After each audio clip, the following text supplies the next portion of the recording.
Baghdad کے مشہور شراب خانے کے دروازے پر دستک ہوئی۔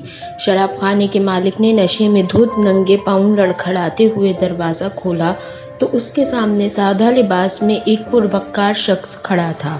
مالک نے اکتائے لہجے میں کہا، معذرت چاہتا ہوں، سب ملازم جا چکے ہیں، یہ شراب خانہ بند کرنے کا وقت ہے، آپ کل آئیے گا۔ اس سے پہلے کہ مالک واپس پلٹتا، اجنبی نے اس کے کندھے پر ہاتھ رکھ کر کہا، مجھے بشر بن حارث سے ملنا ہے، اس کے نام بہت اہم پیغام ہے۔ شراب خانے کے مالک نے چونک کر کہا، بولیے، میرا نام ہی بشر بن حارث ہے۔ اجنبی نے بڑی حیرت سے سر سے لے کر پاؤں تک سامنے لڑکھڑاتے ہوئے شخص کو دیکھا اور بولا، کیا آپ ہی بشر بن حارث ہیں؟ مالک نے اکتائے ہوئے لہجے میں کہا، کیوں، کوئی شک؟